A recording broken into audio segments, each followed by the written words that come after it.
சீரியல்களின் full எபிசோடுகளை Sun டிவியில் ஒளிபரப்பான உடனே எக்ஸ்க்ளூசிவாக சன் நெக்ஸ்டில் மட்டும் ஃப்ரீயா பாருங்கள். நீ போயிட்டு வா. வா. வரேன்ப்பா. சரிம்மா.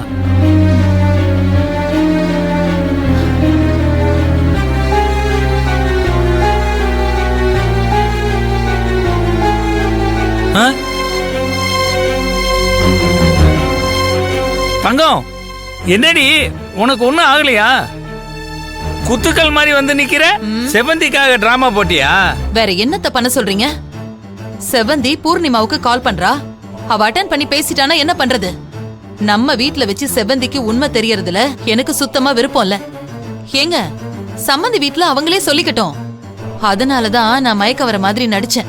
ஏண்டி, நான் கூட ஒரு செகண்ட் பயந்தே போயிட்டேன்டி. ஏதாவது நடிக்கிறதா இருந்தா சொல்லிட்டு நடி, நானும் சேர்ந்து நடிப்பேன்ல. என்ன ஏண்டி பயமுத்துற? ஏங்க, சொல்லிட்டு நடிச்சா அப்புறம் இயல்பா இருக்காதுல்ல. இப்ப பாருங்க, செவந்தி உண்மைன்னு நினைச்சிட்டு போயிட்டால.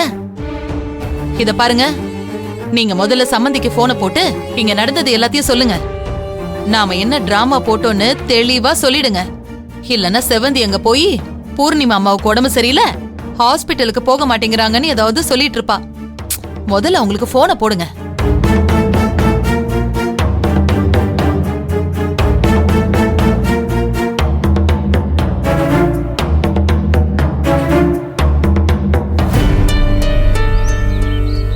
செவந்தி, நான் ஒன்னு சொன்னா தப்பா நினைச்சுக்க மாட்டீங்களே? என்ன சொல்லு? எனக்கு என்னமோ அவங்க ரெண்டு பேரும் நடிக்கிறாங்கன்னு தோணுது. நீ என்ன சொல்ற? இவங்க யாரு, இவங்க கேரக்டர் என்னன்னா எனக்கு எதுவுமே தெரியாது. ஆனா இவங்கள பாக்கும்போது என்னமோ நடிக்கிறாங்கன்னு மட்டும் தோணுது. எனக்கு என்னமோ அப்படிதான் தோணுது செவந்தி. ஏன் அப்படி சொல்ற சிந்து? ஆக்சுவலா அவங்க வீட்ல பூர்ணிமா தான் ஒரு மாதிரியே தவிர அவளுடைய அப்பா ரொம்ப நல்ல மனுஷன். அவங்க அம்மா ஆரம்பத்துல அவளுக்கு சப்போர்ட் பண்ணி பேசினாங்க. அதுக்கப்புறம் அவ நிறைய தப்பு பண்ணது தெரிஞ்சு அவங்களும் மாறிட்டாங்க. அப்படி இல்ல செவந்தி, நான் ஆர்ஃபனேஜ்ல வளர்ந்ததுனால ஒவ்வொருத்தரும் நம்ம கிட்ட அட்வான்டேஜ் எடுத்துக்கிறதுக்காக ஒவ்வொரு மாதிரி பழகுவாங்க. அது மாதிரி நிறைய பேர்கிட்ட பழகி இருக்கேன். சோ யார பார்த்தாலும் நம்பணும்னே தோணாது. இவங்க எதுக்கு நம்ம கிட்ட பழகுறாங்க, நம்ம கிட்ட ஏதாவது ஒரு பெனிஃபிட் எதிர்பார்க்கறாங்களா, இந்த மாதிரி ஒரு கேள்விக்குறியோட தான் நான் ஒவ்வொருத்தரையும் அப்சர்வ் பண்ணுவேன். அப்படி அப்சர்வ் பண்ணி பார்த்ததுல நிறைய பேரை பார்த்த உடனே ஓரளவுக்கு என்னால புரிஞ்சுக்க முடியும். அந்த ஃபேஸ்ல சொல்றேன், இவங்க ரெண்டு பேரும் எதையோ மறைக்கிறாங்க. அது கன்ஃபார்மா தெரியுது. அவங்க டோட்டலா என்னமோ மறைக்கிறாங்க. ஒருவேளை பூர்ணிமா பண்ற ஏதோ ஒரு விஷயம் அவங்களுக்கு தெரிஞ்சிருந்து அது உங்களுக்கு தெரியக்கூடாதுன்னு கூட அவங்க நினைக்கலாம். எனக்கு என்னமோ அந்த மாதிரி தான் தோணுது. இல்லனா நீங்க பூர்ணிமாக்கு கால் பண்ணும்போது அவங்களுக்கு எப்படி நெஞ்சு படபடன்னு வரும்? நம்ம ஹாஸ்பிட்டலுக்கு போலாம் வாங்கன்னு சொன்னா கூட இல்ல அப்புறம் போய்க்கிறோம்னு சொல்றாங்க. என்ன சிந்து, அதையும் நடிப்புன்னு சொல்றியா? எனக்கு என்னமோ அப்படிதான் தோணுது செவந்தி. ஆக்சுவலா போன தடவை நான் இவங்க வீட்டுக்கு வந்தப்பவும் பதட்டமாவும் பரபரப்பாவும் ஏதோ பேசினாங்க. அப்போ எனக்கு லேசா டவுட் இருந்துச்சு, ஏன் இப்படி வித்தியாசமா நடந்துக்கிறாங்கன்னு. இப்போ நீ சொல்றத பார்த்தா எனக்கு கொஞ்சம் டவுட்டா தான் இருக்கு. கொஞ்சம்லாம் இல்ல, நிறையவே டவுட் படுங்க. இவங்க என்னமோ பொய் சொல்றாங்க, அது கன்ஃபார்ம். அப்படி என்னவா இருக்கும்னு தெரியலையே. நல்லா யோசிச்சு பாருங்க. ஏதோ ஒரு மேட்டர அவங்க உங்ககிட்ட இருந்து மறைக்கணும்னு நினைக்கிறாங்க, அதுதான் உண்மை.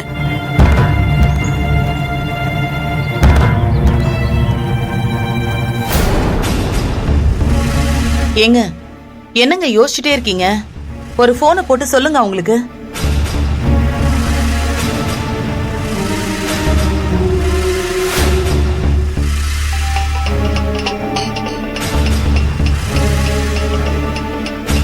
போன்ல சம்மந்தி தான் கூப்பிடுறாரு. என்ன நடந்துச்சுன்னு தெரியலையே. எடுத்து பேசுங்க. ஹலோ, சொல்லுங்க சம்மந்தி. சம்மந்தி, நான் சொல்றேன்னு தப்பா நினைக்காதீங்க. இன்னொரு தடவை செவந்தி இந்த வீட்டுக்கு வராதபடிக்கு நீங்க தான் பாத்துக்கணும். சம்மந்தி, என்னாச்சு? என்னங்க, ஸ்பீக்கர்ல போடுங்க.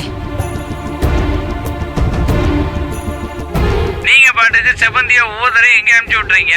அது ஒவ்வொரு தடையும் வந்து நிக்கும் போது என்ன பதில் சொல்றதுன்னு தெரியாம எங்க 2 பேருக்கும் பைத்தியமே பிடிக்கிற மாதிரி இருக்கு. ப்ளீஸ் தயவு செய்து செவந்தி கிட்ட இந்த தடையாவது உண்மையை சொல்லிடுங்க. அந்த புள்ள தப்பா நினைச்சாலும் பரவாயில்ல சம்பந்தி. எத்தனை நாள் நம்ம இதை மறைச்சு வைக்க முடியும்? என்னைக்கு இருந்தாலும் இது வெளிப்படையா தெரியத்தானே போகுது. அதை நாம சீக்கிரமே சொன்னா நல்லது இல்லையா எல்லாருக்கும்? சம்பந்தி லைன்ல இருக்கீங்களா இல்லையா? ஆ ஆ லைனில் தான் இருக்கேன், கேட்டுட்டு தான் இருக்கேன் சம்மந்தி, சொல்லுங்க. செவந்தி வந்து நின்றுக்கிட்டு பூர்ணிமாவுக்கு போன் போட்டு தான் ஆகணும்னு ஒரு கால் வேற பண்ண ஆரம்பிச்சிருச்சு. என் பொண்டாட்டி உடம்பு சரியில்லை, நெஞ்சு வலி, அது இதுன்னு சொல்லி மயக்கம் போட்ட மாதிரி நடிச்சு இவ்வளவு பண்ணி செவந்திய வீட்டை விட்டு அனுப்புற நிலைமை ஆயிடுச்சு சம்பந்தி. இன்னொரு தடவை இந்த மாதிரி எல்லாம் நடிக்க முடியாது சம்பந்தி, தயவு செஞ்சு புரிஞ்சுக்குங்க.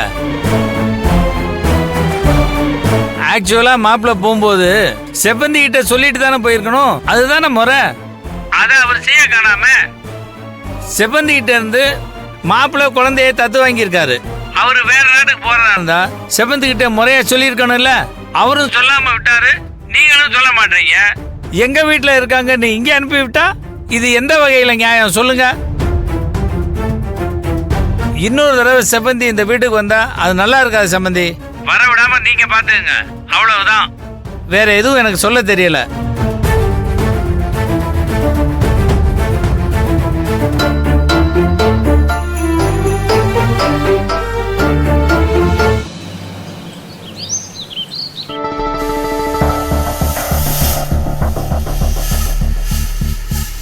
என்னடி ஆச்சு?